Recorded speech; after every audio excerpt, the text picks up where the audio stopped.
Goldie Hawn was once the radiant heart of Hollywood, a vibrant pulse within the golden era of cinema, where her laughter, beauty, and charisma became an unforgettable symbol etched into the memory of millions.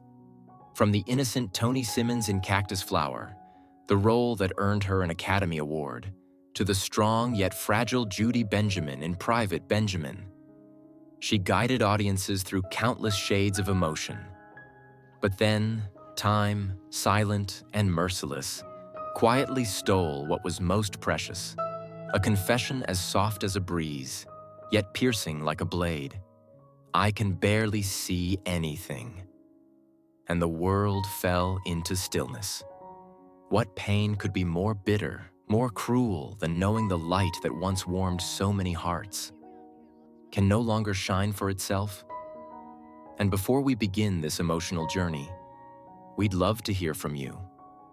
On a scale from 10 to 100, how would you rate Goldie Hawn as an actress? Share your thoughts in the comments, because your voice is the most heartfelt tribute to a star whose light never truly faded.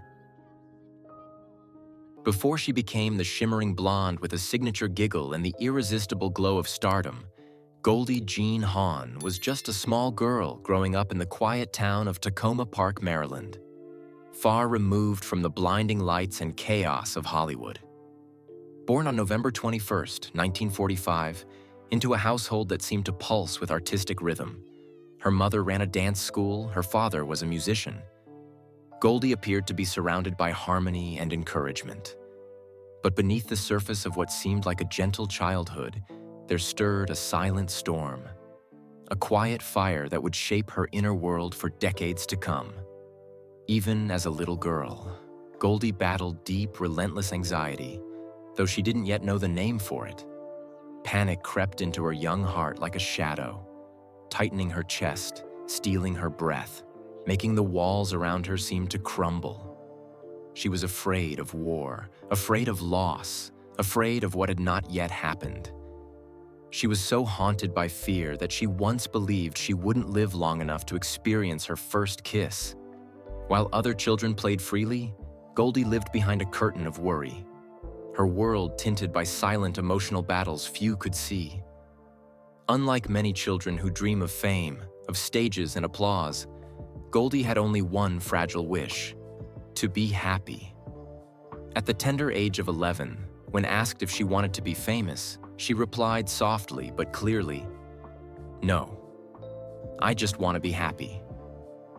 A simple answer that left adults puzzled, but that would echo with haunting truth throughout her life. For Goldie, happiness was not a luxury. It was a lifeline. In school, she struggled to read and was placed in the lowest group, a painful blow to a sensitive child. But it was also the beginning of resilience. She never forgot her second-grade teacher, Mrs. Pavich, who didn't use special methods. She simply believed in her. That belief became Goldie's safe harbor, the first time she felt truly seen, a moment as comforting as a warm hug in the middle of a storm. She began ballet at age 3, not to perform, but to escape. Dance was her refuge, where the noise in her mind grew quiet, where every movement had meaning, where she finally felt in control. Her dream was not red carpets or fame, but to open her own dance studio, a small wooden room filled with mirrors, music, and students. But life, like an unpredictable waltz, had other plans. Before she became the shimmering blonde with a signature giggle and the irresistible glow of stardom, Goldie Jean Hawn was just a small girl growing up in the quiet town of Tacoma Park, Maryland, far removed from the blinding lights and chaos of Hollywood. Born on November 21st, 1945, into a household that seemed to pulse with artistic rhythm. Her mother ran a dance school, her father was a musician. Goldie appeared to be surrounded by harmony and encouragement. But beneath the surface of what seemed like a gentle childhood, there stirred a silent storm, a quiet fire, that would shape her inner world for decades to come. Even as a little girl, Goldie battled deep, relentless anxiety, though she didn't yet know the name for it. Panic crept into her young heart like a shadow, tightening her chest, stealing her breath, making the walls around her seem to crumble. She was afraid of war, afraid of loss, afraid of what had not yet happened. She was so haunted by fear that she once believed she wouldn't live long enough to experience her first kiss. While other children played freely, Goldie lived behind a curtain of worry, her world tinted by silent emotional battles few could see. Unlike many children who dream of fame, of stages and applause, Goldie had only one fragile wish: to be happy.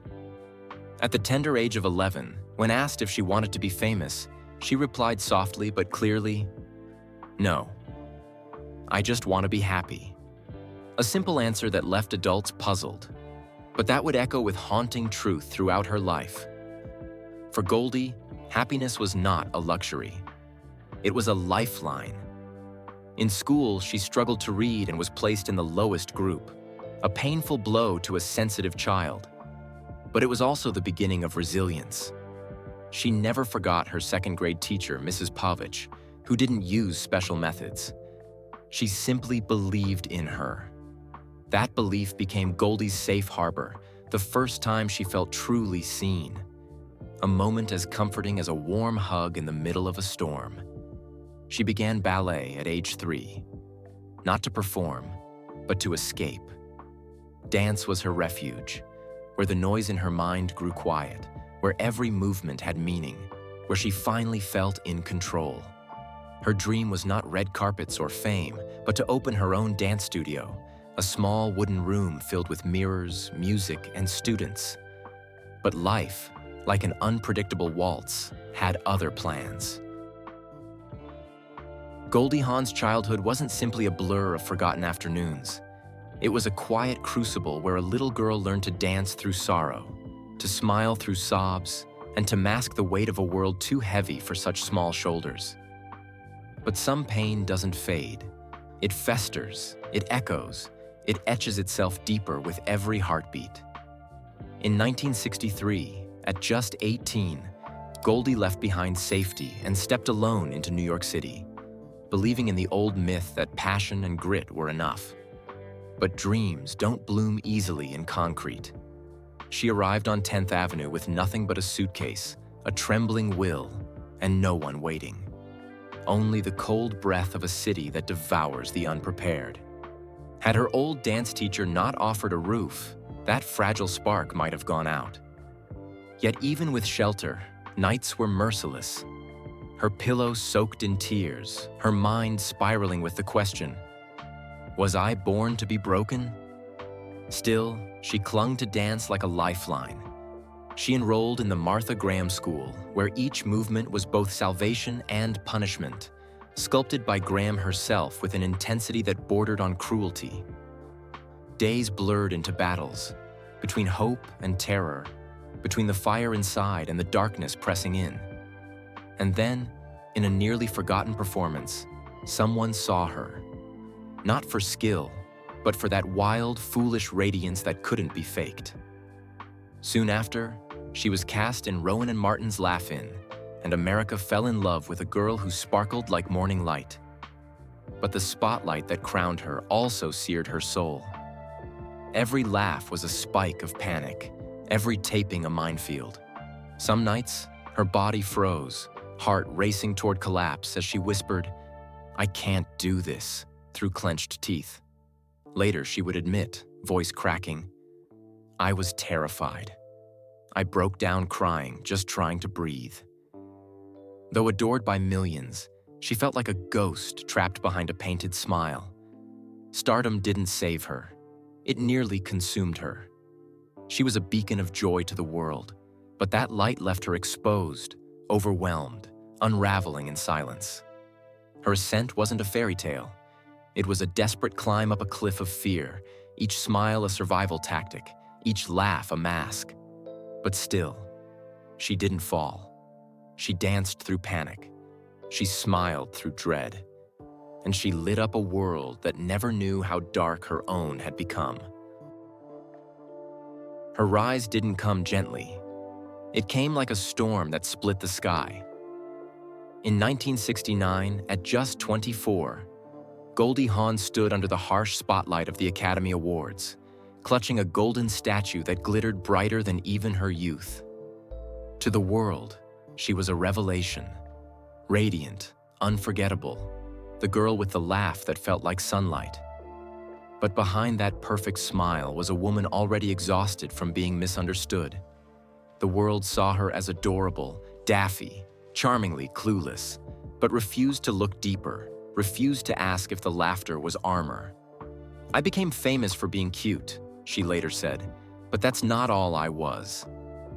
Beneath the sequins and scripts was a mind brimming with ambition, aching to be taken seriously in a business that only loved her when she played dumb. So, she stopped waiting for permission. In 1980, she didn't just act, she built. Private Benjamin wasn't just a film, it was a rebellion in disguise. A grieving widow enlisting in the army wasn't typical box office fare, but it struck a nerve. Beneath the comedy, it throbbed with grief, confusion, rage. The film soared, pulled in millions, and dragged the spotlight back to her. But this time, she'd earned it on her own terms. A second Oscar nomination followed, and with it, validation. Still, the applause never drowned out the doubt. Whispers clung to her like smoke. Was it fluke? Was it charm? Was it anything but luck? Through the 80s and 90s, she fought back with roles that danced on the edge of heartbreak. Overboard, The First Wives Club, Death Becomes Her. Films that looked like laughter on the outside but bled pain underneath. Betrayal. Loneliness. Women discarded, aging, invisible, but still standing. Still laughing, still there. But Hollywood doesn't forgive women who grow older. "Once you turn 40, she once said, they think your career is over." She didn't say it bitterly. She said it like a woman who had watched the doors quietly shut. The roles stopped coming. The scripts got thinner. The silence grew louder. And still, she refused to disappear. Even at the peak of her fame, Goldie battled demons no camera caught, panic attacks that hollowed her chest, private sobs that stained designer gowns backstage, the suffocating pressure of performing joy when all she wanted was to breathe. Fame didn't lift her. It pinned her to a wall. But she did not break. She endured. She showed up again and again, and in doing so, carved out a space where none existed. She didn't wait to be chosen. She chose herself. Her victory wasn't the statue. It was the refusal to shrink. It was the act of becoming more than anyone dared imagine for her. Goldie Hawn didn't just survive the cruelty of Hollywood. She turned it inside out and wrote her own name across its walls. And that, far beyond the flash of awards or the roar of applause, was the triumph that no one could ever take. And just when the world believed the storms had quieted for Goldie Hawn, when the spotlight had softened into something gentler, kinder, life revealed one final cruel turn. She had given joy to millions, made laughter echo across decades, yet behind that radiance was a woman who had weathered more than her share of silent battles.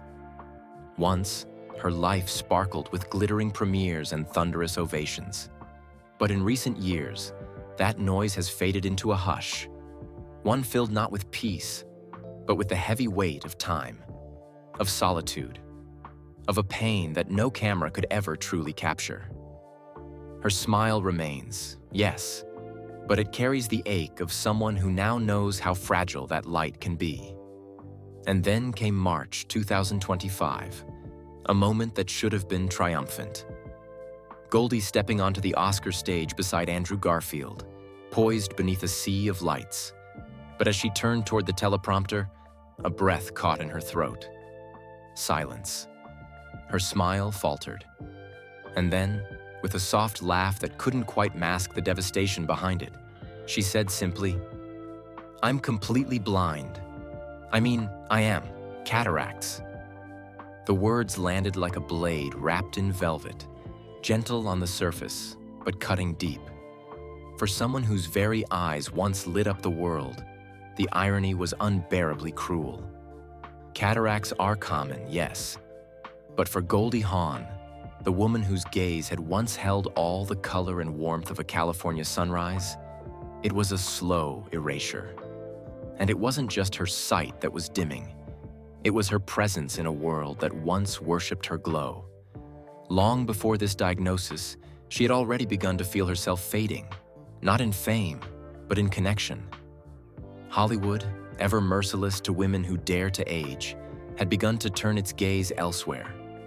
The roles slowed, the calls thinned, and what once was a whirlwind of movement now became stillness, a silence that echoed louder than applause.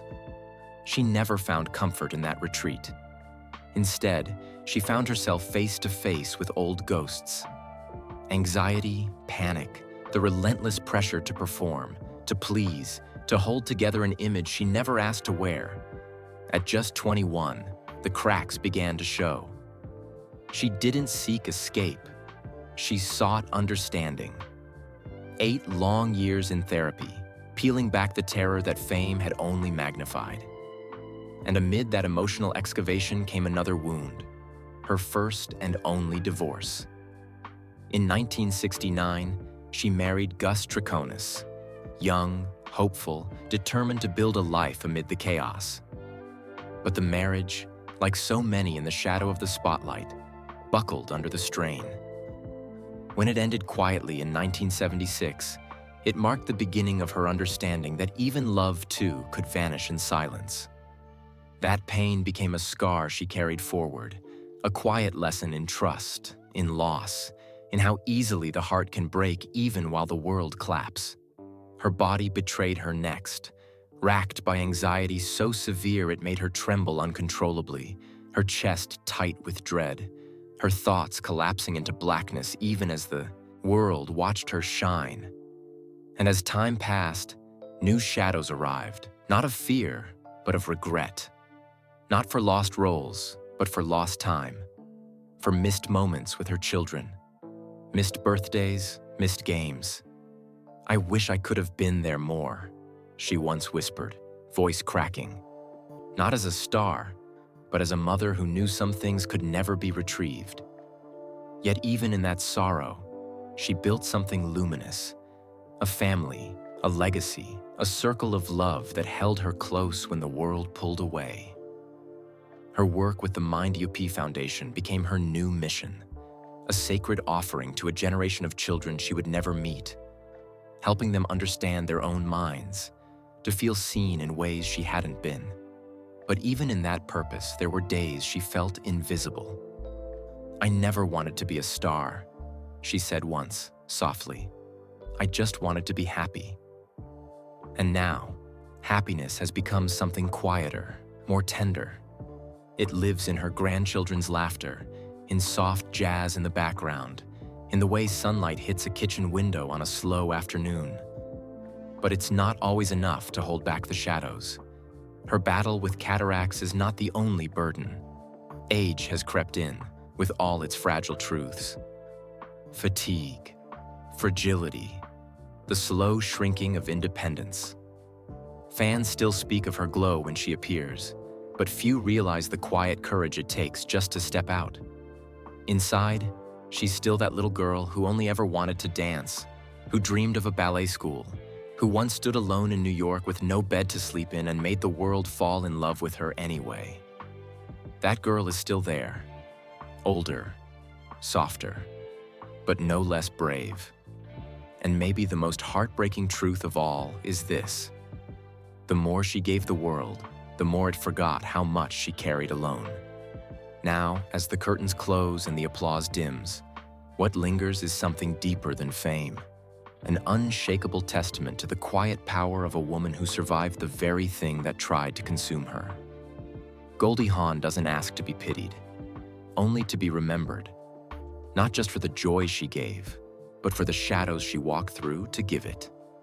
And maybe, just maybe, that is her most unforgettable performance of all. As the final curtain gently lowers on a life once lived under the glare of relentless spotlight, Goldie Hawn, now approaching 80, retreats not into obscurity, but into a realm she carved with tenderness. A realm of quiet, sacred grace, where time no longer rushes, only lingers. The chaos she once carried like a second skin has softened into memory.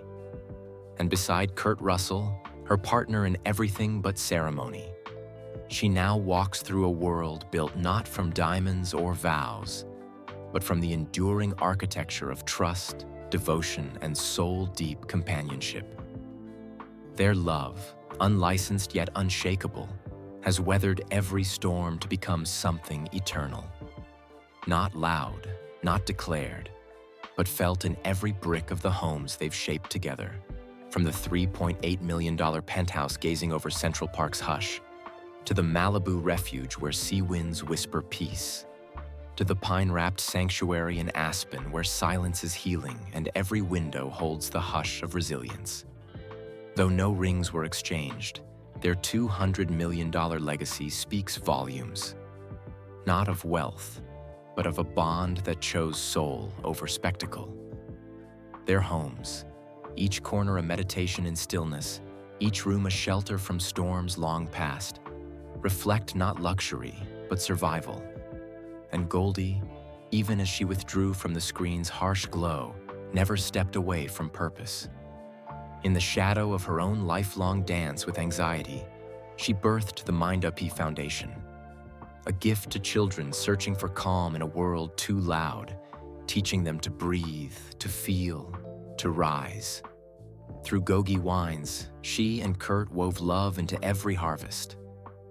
Through fashion, she gave women the permission to be both soft and strong.